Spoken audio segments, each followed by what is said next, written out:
Welcome to the intersection of technology, cybersecurity, and society.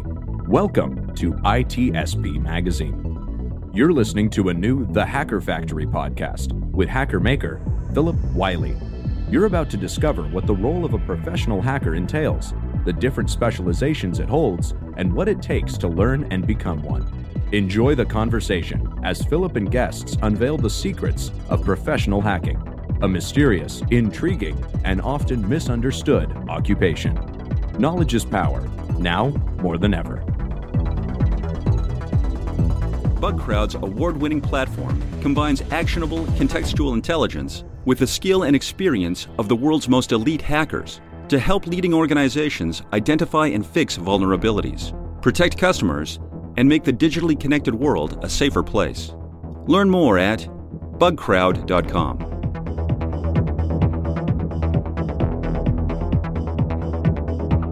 Hello and welcome to this episode of the Hacker Factory podcast.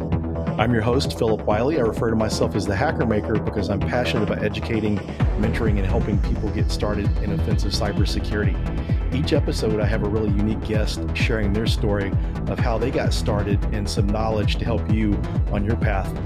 And this episode, I am very happy to announce my friend Alethe Denis joining us today. She's got a very cool story, and I'm sure you're going to love it. So thanks for joining, Alethe. Thank you so much for having me. It is an absolute pleasure to be talking to you again. I think the last time that we spoke, I was still on this journey, fully immersed in the journey from making the transition from a different industry sector into information security full-time. And we spoke with both Chloe and Alyssa on the Uncommon Journey podcast. So a little bit about me. My name is Alethe Denis, and I am a consultant on the professional services team at CI Security, now known as Critical Insight. The company is based out of the Seattle area, and we focus predominantly on critical infrastructure, organizations like hospitals, water systems, manufacturing, and organizations that may not have access to some of the fancier security tools and features and budgets that most of the Fortune 500 have access to these days. So that's kind of where I've been focused lately, is doing focus security assessments, readiness assessments for compliance towards specific frameworks, things like HIPAA, security risk assessments, while also getting to dabble in red team type fun, which is, of course, where I kind of got my start, but doing pen tests and specifically social engineering, phishing, and vishing. I think most people know me from the social engineering Capture the Flag contest at DEF CON. And while there are many podcasts you can go listen to about that experience, I won't dwell on that now. That is kind of how I ended up getting started in this field. I was working in market intelligence, doing research and analysis, lots of OSINT.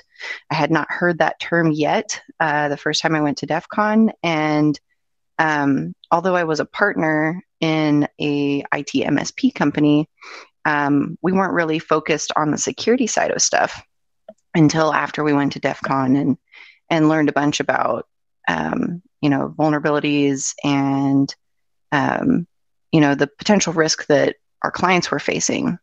So after a while, we kind of switched gears and shifted away from strictly IT into offering more security-focused services. And then eventually our company kind of evolved into a voice over IP phone service company. And we split off the IT services to a different provider and had to really take a serious look at security as it relates to VoIP and zip trunks and all of the infrastructure that goes into making voice over IP work. At DEF CON, I fell in love with the social engineering village just because I think it's something that I had been kind of doing my entire life. Whether it was for the right or wrong reasons, I guess you'd have to decide that. But it gave me an avenue to use those skills in a more positive and productive way. I'll put it that way. So, really, how I found my footing to get into this as a full-time job was that I got involved with the SCCTF, the Social Engineering Capture the Flag contest, and then I started participating in every OSINT CTF that I could possibly participate in remotely, whether I was doing that as a judge or volunteer or participating as a contestant. And through networking with all the individuals that I met through doing these competitions, I started to meet people that were similarly focused, who had the same kind of goals, both career and work-wise. I think you're one of those people, of course, Phillip. Both of us are ILF ambassadors for the Innocent Lives Foundation, and I think that that's another way that we've become more engaged with this community is by supporting organizations such as the Innocent Lives Foundation, which helps to unmask predators of children online and then deliver that information to law enforcement so that they can get those people brought to justice. But yeah, that's kind of how I got started, is participating in competitions. And I think that that's really a key aspect of the getting started portion of getting into InfoSec that kind of gets glossed over. I hear a lot of people recommend trainings and recommend going to school for certain subjects and studying for this, or essentially all of the practical and school book knowledge that you need to acquire to be successful. I don't think that any one person could possibly be a specialist in every area of security. So it's kind of nice to compete in contests like CTFs, because you get to get a taste of what it's like to work in a specific area, with the fun of having it be a competition. So trying to get out there and get involved in the community is my number one recommendation to anyone who's looking to get into information security or hacking, because the people you meet can introduce you to all the resources that you need.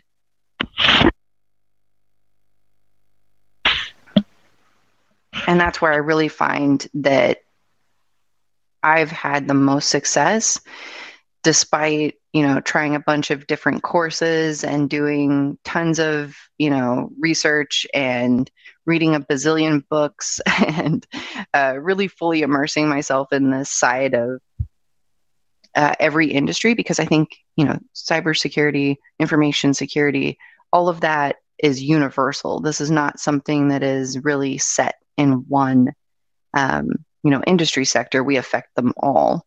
And so to learn as much as you can about what you think you need to know is kind of difficult.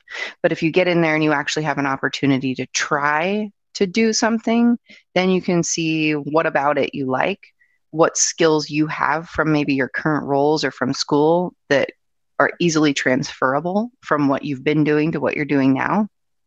For example, with me, I had many years of experience as a consultant.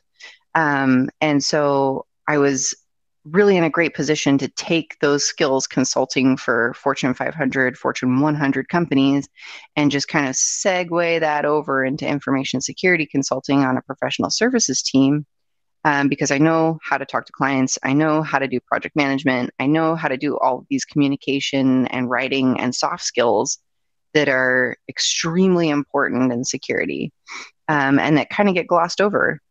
But if you are, say you're maybe the most elite hacker in the universe, but you can't effectively communicate what you did, how you did it, or how your client can patch that vulnerability or, improve their security posture, then you're not going to be effective as a consultant, for example. But there are many roles within information security that will draw from a variety of different talents. You don't have to be a super personable people person to be successful. You just have to be very skilled at communicating your findings and focus on being a part of a team and driving towards a common goal. And I think that anyone who takes that to heart will find success in this area, because even though hacking in big giant quotes is typically thought of as, a solo sport, now that we're kind of moving into this world where people get to hack full time and get paid to do it, that you're going to be playing as a part of a team any way you slice it. So as far as how I got started, my journey is a little bit non-traditional. I did start out doing a degree in computer science and chemical and molecular sciences. And although I didn't finish that, it's always been something that I've been very passionate about. Computers, systems, logic. It's like it's on or it's off. And I really love that about computing and networking, is that there really isn't too much of a gray area. Now, maybe a little bit more so with the newer technologies that we have. But in the past, that was something that really spoke to me. That and not having to talk to a lot of people. So then fast forward 20 years, and now all I do all day is talk to people. So be prepared to kind of evolve through your career with the different opportunities that are going to be presented to you. I was thinking about this morning. I heard in high school that me, would potentially have 4 different careers in your lifetime. And when you talk about, previous generations, they really just studied for one thing. They got really good at it. They went to work at a company that did it. And then they did that their whole lives, and then they retired at the same company. And that was kind of the expectation of the nuclear family, the perfect American dream, was that you just get a job, you do it well, you retire, you get the gold watch, and then you live out the rest of your days. I don't think any of us are going to fit into that box at all, especially if you're here listening to the Hacker Factory. I know you're not going to fit in that box. So I've worked in, staffing. I've worked in a startup that was a competitor to Instagram. We all know how that turned out. I don't want to hear about it. So then I've also worked in another company that created a CRM, or customer relationship management software, for car dealerships. So I got to learn way too much about sales from these car salesmen in this crazy environment, but it was a whole lot of fun. And all of these skills just kind of built on top of each other as I went from one job to the next. And I think that I am easily, if you count working at a pet store, I think I'm easily on my 5th or 6th different career, not just job, but career in life. And I'm only probably about halfway through my working career. So that's pretty crazy. And I think what that really demonstrates is that it doesn't really matter where you are now. It doesn't really matter what skills you think you're limited by, because this is all you in quotes, know how to do or have done. So you'll just keep doing it. And I see a lot of people kind of repeat that pattern. Like they work at a car dealership, they leave the car dealership, they go to the next car dealership and the next car dealership and the next car. And that's just like everything for the rest of their lives is just in this one vein. And I think that if you're listening to this podcast and you're interested in jumping into information security, you're not one of those people. So jot down all the skills that you have, the things that you're really good at, that you're passionate about, and that you love to do on like a daily basis, because this is an everyday thing. Then try to figure out which of those skills are transferable into information security. There's going to be a lot, especially soft skills like communication and people-based skills. But also jot down your hard skills, like what types of technologies do you know, software do you use, languages do you code in, that kind of stuff.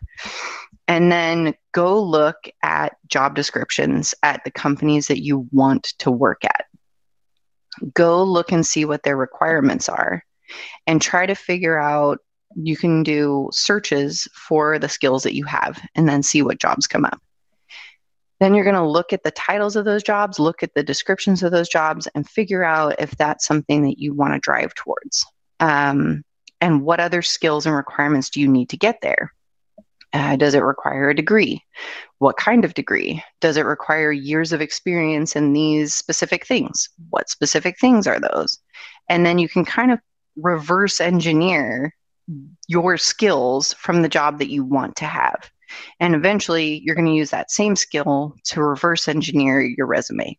You'll look at the job that you want, and then you'll create a resume that looks like the perfect resume for that job listing. And that's a skill that I found through Jason Blanchard. He's also known as Banjo Crashland. Yes, really, Banjo Crashland on Twitch. And he does live streams where he helps folks look for jobs, create their resume, and put together the perfect resume for the job that they want to give them the most success at getting the interview and then, eventually, hopefully landing the job. So trying to focus on skills and boiling those down into the smallest pieces, I think, is the best way to approach getting into information security. For me, it took me winning a black badge at DEF CON for people to even think that I may sort of be okay to work in this industry sector, which is kind of crazy if you think about it. There were like two types of people. Those that were like, oh, she's just a social engineer that got lucky and won a black badge. And then there were the other side of the coin that were just like, oh my gosh, she must be like just honing things all day long. And she's like super technical and crazy and, really, really accomplished hacker. So I'm definitely somewhere in the middle. And I would say that while I appreciate those that think I'm super elite, I've always had insurmountable imposter syndrome. So last time we spoke, I was really, really battling that because I was working for the staffing company doing market intelligence and consulting through Dragonfly Security to do social engineering awareness training and then social engineering assessments, phishing, and all that stuff. And it was only after I found Critical Insight that they were like, you should come work for us full time. And I was like, yes, please. And so it's been an incredible experience because I've really had an opportunity to see a variety of different types of engagements, which is great. And it's really great having a team that handles all of the, organizational, administrative, marketing, sales, scheduling, all of that stuff. And so I just get to come in and do the work, which is fantastic. But it's been incredibly fulfilling. And it's really, really wonderful to get to work with a team who are just incredibly positive and super motivated, and everybody, contributes equally, and nobody is disparaging or discriminating or there's no tension. I know that this sounds crazy because you think, well, of course nobody's going to be a jerk. Actually, it happens a lot, especially at bigger companies. It's tough to get along with everyone, especially at larger companies where I think that the divisions between departments are much wider. So CI is technically a startup, but they're a little bit further on down the road than I would say most of the startups that I've worked for or started myself in the past. So it's kind of nice because I get the benefit of, an established company without all of the politics and the red tape and the bureaucratic BS that comes with Fortune, 200 nonsense. So, yeah, I mean, I would say for those who are really enthusiastic about making information security, cybersecurity, whatever you want to call it, your day job, the best thing that you can do is to network, participate, get involved in your community, find your nearest DEF CON group, find your nearest B-sides, go to conferences when that's allowed in person or virtually, whatever whatever makes the most sense for you and is safe for you to do. And just start talking to people. I went to DEF CON the first couple of years and just kind of hung back with the people that I came with. And the experience was a heck of a lot different than the last few years that I've gone where I was competing. I knew people. I'm kind of an introvert and I'm a little bit apprehensive about starting conversations. So I started this thing kind of has a funny, I mean, the word stalking kind of has a negative connotation, but I started this thing called Stalk Me for Stickers because I was so apprehensive about introducing myself to people at DEF CON, and I really wanted a way to start conversations with people and kind of be forced to do that. And I noticed that through Badge Life, like the electronic badge community, and going and, scouting out the drops for those and trying to be the first one to get one. And I met a ton of people and I was like, well, that's cool. I can make a badge. And then I was like, whew, that's hard. I was like, I can do stickers. So, it was kind of funny. The first year, the Mr. Robot badge, the person that came up with that, they sent me 50 stickers when I asked for one and said I would happily pay for it to replace one that was on my laptop that had, that I'd sold. And anyway, so he sent me 50 and I didn't know what to do with them. I felt a little selfish keeping them all for myself. So I decided I would give them out one at a time at DEF CON, but I would make people earn it. And I was going to make people find me and then give me a password because, these stickers had value to me and I wanted to make sure that they had value to the people that were taking them from me. So I made the password, that scene in Ace Ventura when he goes down into the metal club to find the hackers. He's got to give them the password. And the password is New England clam chowder. So that was the password. And I was like, anybody who finds me, tell me the password, and then you get a sticker. And it was like the little Mr. Robot mask, similar to the stickers that I made this year, but we'll get to that later. So anyway, the first person that ran up to me, ran at me, and I'd posted what I was wearing on Twitter. And so they were just screamed at me, New England clam chowders. I'm walking down the stairs to one of the Caesars properties, and I hadn't told my husband what was going on. So he's like, what is happening? And I was like, dude, you're awesome. And I was pulling a sticker out of my bag, and my husband's just standing there what is happening right now? So I filled him in after that, but it was pretty funny seeing the look on his face. And then it started just kind of spiraled out of control. So I ended up giving away 50 stickers in a day and a half, and nobody knew who I was. I hadn't even competed yet. This was really early on. And so it gave me an excuse to meet a bunch of people. And the next year I was like, I'm going to do this again. So I had a designer friend who helped me create 3 or 4 different sticker designs. And I had literally 700 stickers made. And over the next couple years, I gave those out at DEF CON and DerbyCon kind of the same way. And I started meeting, more people, more speakers.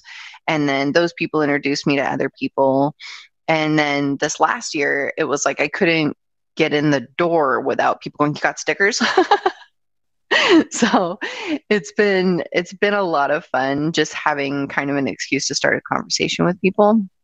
But I would say that I've gotten so much more out of conferences, talking to people and networking with new people and learning about what they do. And those conversations have opened doors hey, you should apply for this job, say that I referred you. And I'm going to be honest, it's really not so much about what you know and what you can prove that you know.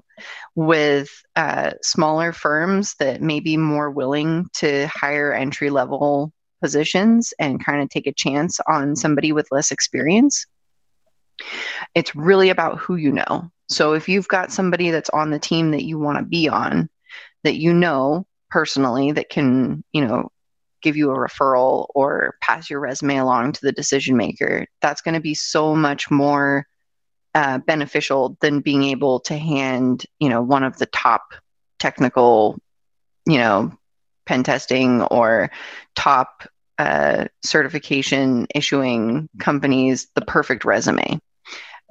because people hire people they like. And if somebody can say that they like you and vouch for you, that right there is like 2 out of the 6 principles of persuasion that you have in your back pocket getting into that job. And I want you to fully utilize every social engineering skill that you have to get a job. I can't even tell you what a difference my interviews have experienced from before social engineering to after social engineering. My communication skills, the way that I craft my responses to interview questions, all of that was made infinitely better through learning about social engineering and persuasion and influence and leadership. And I'm kind of at my threshold for my limit on mentees right now, but that does not mean that I do not have time to point you in the right direction of some really great books and some really great people and some wonderful websites that have tons of resources on them that you can use to do that for yourself. I did not pay for any social engineering courses. I did not take any trainings for social engineering. It is something that does come a little bit more naturally to me. And I think that if you were a latchkey or a kid who had the opportunity to grow through adversity as a kid, and what I mean is you had a difficult childhood, then I think that you may be pretty wonderfully set up to have these skills as well. I find that most people that do well and take to this naturally are from more challenging backgrounds and have had to kind of problem solve in creative ways. And that's another thing that is super critical when it comes to security and hacking is having those critical thinking skills, being able to solve problems on your own without a process doc, being able to legitimately troubleshoot something and have the knowledge and the expertise to understand what the next step is, and coming up with that game plan yourself. Kind of a silly story, but my grandfather had an iPhone and he was struggling because every time the phone rang, the screen was blank and it wouldn't let him answer it. And he was super frustrated because if somebody in his address book called, the phone rang and he could answer just fine. But anytime that the phone rang aside from that, the screen is black and he can't answer it and he can't figure out what's going on. So he took it to his wireless provider and their salespeople tried to fix the problem, couldn't figure anything was wrong. It still kept doing it. So he took it to Apple, took it to the Genius Bar. They troubleshot things and went through it with him, couldn't figure it out, and it was still happening. And he happened to mention it to me on the phone. And I said, well, what ringtone are you using for your ringer? And he said, oh, it's, the old school telephone ringtone. And I said, okay, go into your sounds on the phone and make sure you don't have anything else set to that ringtone, because it sounds to me like you're getting a notification for something else and it's just the same audio tone. And so you're being confused by that. Sure enough, he had his emails set to that ring. And I was able to figure that out over the phone without touching the iPhone and within a few minutes, and his mind was just blown. I'm not tooting my own horn. I'm just saying that we're, training people at these organizations to follow a process doc, and they just follow step 1, 2, 3, 4, 5. And if that doesn't fix the problem, they kind of throw their hands up and go, I don't know, I can't help you. You need to be able to go beyond that and really understand the systems that you're working in, know how they work so that when you're troubleshooting something, you can anticipate and through process of elimination, figure out what that is. Those skills are invaluable going forward, and they're ultimately transferable to anything in security. The ability to quickly diagnose, react, and respond, that's like essential. And so if you can get an entry, say you can't get an entry level job in security, challenge yourself and get an entry level job in IT, and then try to acquire as many skills as you can that transfer over into security using the method that we talked about before. Make sure it's part of your roadmap that you figured out from the requirements of your dream job. I worked on a project a couple years ago through the staffing company where we determined what the most needed roles would be in cybersecurity for the manufacturing sector. And I did all of the data analysis and research and kind of put together what the top jobs would be.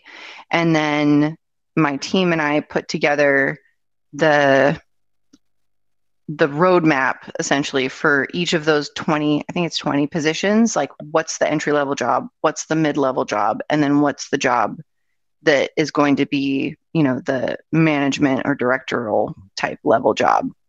And how do people get there? What training do we start offering folks now to make sure that they're ready for those entry level jobs? And so our emerging workforce is ready to fill all of these manufacturing cybersecurity jobs. And that was a really fun project to work on. It's out there, and I'm happy to share the PDF. I think they recently updated the PDF. It is specific to manufacturing, but it'll give you kind of an idea of what it is that you want to do. And that's pick an entry-level role that has the most skills that are transferable to the next role that you want, and eventually your dream job role. And through experience and networking, I really strongly believe that you will put yourself in the best position possible to apply for the dream job and get it. Sincerely.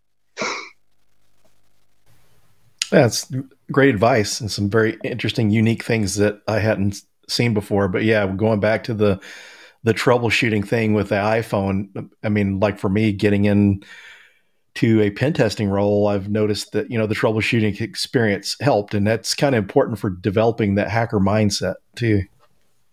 Mm-hmm. Absolutely. I could not agree more. I think most of us push boundaries on systems. I mean, that's kind of the definition of hacking, is trying to get things to do things that they're not specifically intended to do. When I was a kid, it kind of manifested itself in payphones and trying to get free calls and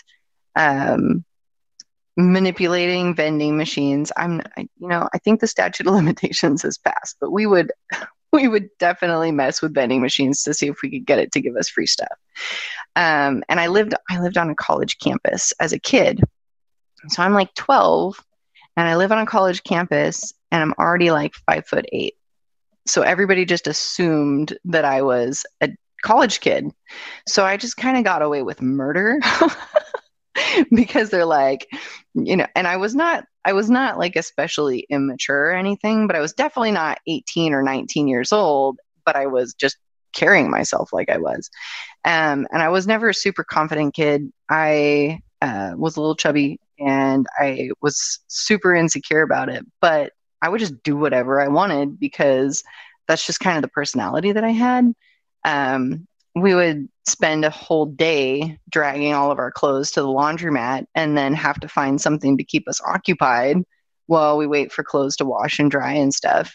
And I kind of had to like shepherd my little brothers. So it was like I spent a whole Saturday like on rollerblading around a college campus and just messing with stuff. When we had school fundraisers, we would go buy extra candy from, the drugstore or something, and then kind of like pad the box with that stuff. Cause the school fundraiser candy is garbage. So we would like put all the really cool stuff on top and then sell that and then keep the profits. So we would have like, Butterfingers and Twix and all that stuff sitting on top of the, nasty fundraiser chocolate candy bars. And then we would go hit up all of the college dorms, like right around late afternoon after class time, if you get my drift. before 5 o'clock is. So anyway, we would go hit them up because we knew that they were just like ready to buy at that time.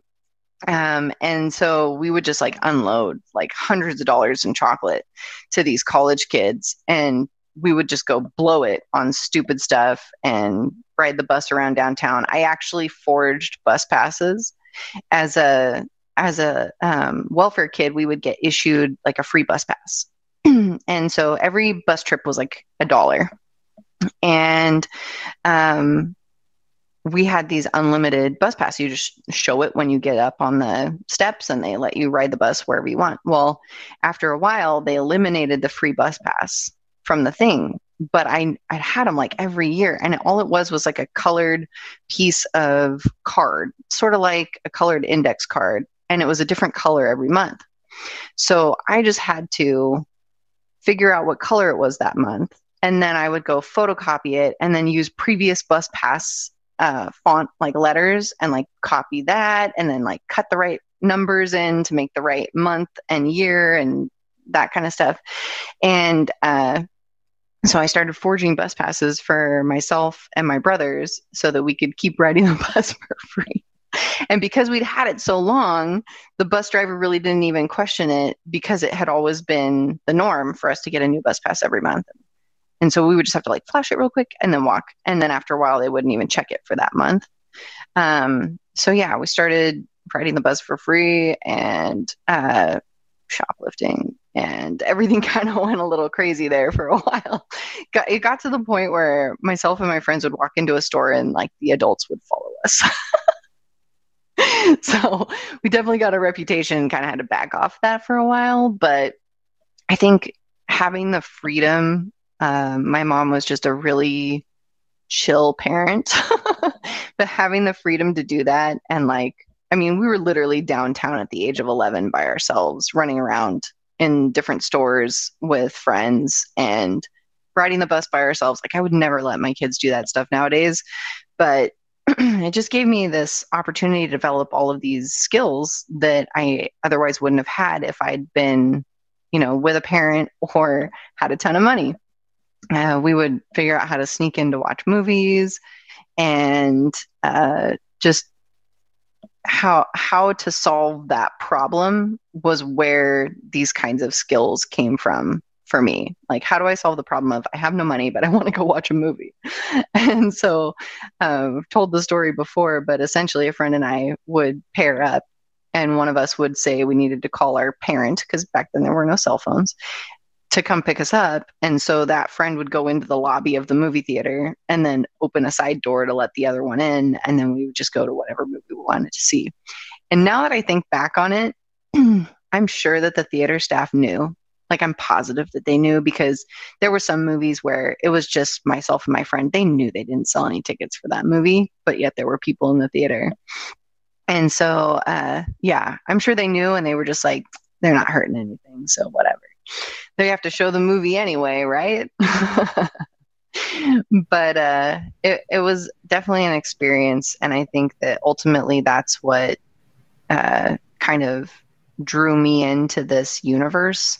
That, and I saw the movie Hackers when I was very, very much on like the threshold of trying to figure out what I wanted to be when I grow up. Before 16, but after 12. And it just kind of like hit all the right notes for me. And so for the longest time, and still that movie is incredibly special to me. But for the longest time, that was like, that's the goal. And then I went to DEF CON for the first time, and it was like, holy crap, I found my people. Like, it was the weirdest thing. Like, it just felt suddenly like I was at home. Like, suddenly I'd found home, and here it was. And that's why it's so important to me to go back every time, because I just feel like DEF CON is this island of misfit toys, and all of us kind of feel a little out of place in our normal lives. And so we get to go there to kind of feel like we belong with each other and just kind of, I don't know, commune with that and be weird together and break things together and push boundaries together and have inflatable T-Rex fights in the middle of the together. So yeah, it's a lot of fun. Yeah, it's an awesome culture. I know what you mean by finding your people. I mean, just that whole, because I used to do, went to local conferences at first just in the Dallas area. And then, I did some outside of Dallas, but it wasn't until you got to like DEF CON and DerbyCon that you really didn't appreciate the culture until you've experienced those conferences. Yeah, for sure. Oh, Derby. I only got to go to the final Derby, and I'm so devastated that I didn't have the means to make it work. I know for many people, DEF CON is kind of a intangible reality because of the cost and the expense. But I will share that if you are interested in going to DEF CON and maybe it's not something that is in the budget, reach out to me because there are other ways that you can get involved. One of those is to become a Black Hat Associate. The Black Hat Associates help to set up and administer, support, and then break down Black Hat each year. And through performing that volunteer service, they are rewarded with some things that may make it more feasible for folks to go to DEF CON, including a DEF CON badge for attendance. So there are some things that you can do and ways that you can get involved that satisfy that whole networking thing, but also give you the benefit of allowing you to attend things like DEF CON with a much smaller out-of-pocket cost to you. So if you can only get your employer or your budget to cover a percentage, then maybe that can relieve some of the burden and make it more feasible for folks. I know that they are always looking for new folks to join that program. Anyone from college students up, you're more than welcome. And it's another great way to make some friends because you'll be working with the same group of people to perform your duties and then have friends already when you get ready to go to DEF CON. It'll be a little bit less overwhelming if it's your first time, and kind of give you an island or an anchor to go back to. I am kind of an introvert, so on like day 3 of DEF CON, I'm a little tired of peopling. so it's nice to have folks that you can just kind of kick back with and go get dinner and have a couple drinks and relax, rather than just being kind of thrown into the mix of, this year was 8,000, but typically, 20 to 30,000 people is a lot of peopling. Yeah. Speaking of conferences, I guess the last one I saw yet was during the Social Engineering Village at DerbyCon. Yeah, that's right. Yeah, because I remember you were there with your baby. Yep. So crazy. I don't recommend that at all. So I did DEF CON and I competed and then won the SECTF in 2019 with my 3-month-old baby with me. And my husband was with me at DEF CON, so he helped to make sure I didn't have a mom meltdown by taking care of her. And then for DerbyCon, I took my 4-month-old baby because it was a month after, which, man, that was a quick turnaround there. But I took 4-month-old baby and we went out to DerbyCon by ourselves, just the two of us. And I managed to snag a room in like the last block of hotel rooms that DerbyCon released in the hotel. And I'm so glad because it made it so much easier just to be able to go up and down an elevator rather than traveling from hotel to hotel or something crazy. But I had some really great friends with me. Whitney, Maxwell, and Kat Murdoch were there. Kat is probably most well known for being a part of SE Village for a number of years. And then, of course, Whitney, she won the black badge for the social engineering capture the flag contest the year before I did, the year that I first competed and got 6th. So she's a really, really wonderful person. We're actually, the two of us are judging the collegiate SECTF later on this fall. So that's coming up. That's actually, I think that it's still open if there are any collegiate teams that want to apply to compete in a social engineering capture the flag. Hey, that's a good way to get involved. But hit me up and I can get you details. But collegiate SECTF, if you Google it, I'm sure you'll find it. And it's through the Temple University. And so she and I will be doing that along with Snow and Tinker and Patrick from Layer 8. And he's also an ILF ambassador, BTW. It's kind of a running theme. And I think that's because, so many of us are passionate about the Innocent Lives Foundation, but also it seems to be the social engineers, I think, who appreciate preventing the psychological predators most because we understand how dangerous they are. But anyway, so those folks and I think we have a couple new judges, but I don't recall who they are at this moment. So check that out because that looks like a lot of fun. And then, of course, you can also get involved with the Trace Labs OSINT CTFs for missing persons. Those do good. They are not what we call theoretical CTFs. They're in reality where you actually help law enforcement find information that could crack cold cases for missing persons and help give their families some closure. And then I think lastly, I have a fun appearance. I'm not speaking for the rest of this year. I don't think. I may have a couple more podcasts up my sleeve yet to be announced, but I will be doing a workshop at B-Sides Orlando. It is virtual. I think I've got 10 seats left right now. That may change by the time this podcast goes out, but I'm going to try to accommodate everyone if possible. But I'll be doing a workshop on strategies and tactics to compete in OSINT CTFs.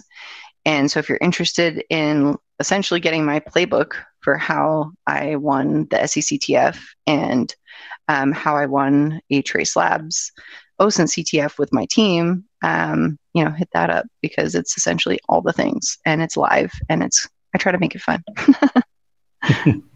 Very cool. So yeah, I've got that one coming up as well soon. Well, the good thing is now right. we're not booked at the same time either. So yes, for once, man, I got a ticket.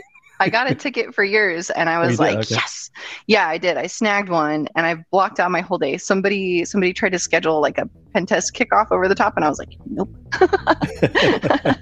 I have work to do. So I will definitely be there. I'm looking forward to it. I think it's going to be a really fun day. Yeah, I like that conference and good people that run it and organize that conference. So somebody who shall remain nameless screen capped me one of the messages in their Slack, and it was like somebody was asking what they were going to give me for the workshop, and Ian responded and was just like, Alethe gets whatever Alethe wants. And I was like, yes, yes I do. Eventually I'll SE it out of you, so just might as well pony it up right now. I don't even know what it was they were talking about. That's funny. But we're down to the end of the show. Is there anything else you'd like to share before we end? No, this has been absolutely fantastic. Thank you so much for having me on again. It's always fun chatting, and hopefully this will help some folks gain maybe the confidence I didn't have early on to start planning their attack to get into information security and cybersecurity. Yeah, thanks for sharing information. I think people will find it very useful and enjoy your story. So thanks for joining, everyone, and we'll see you on the next episode.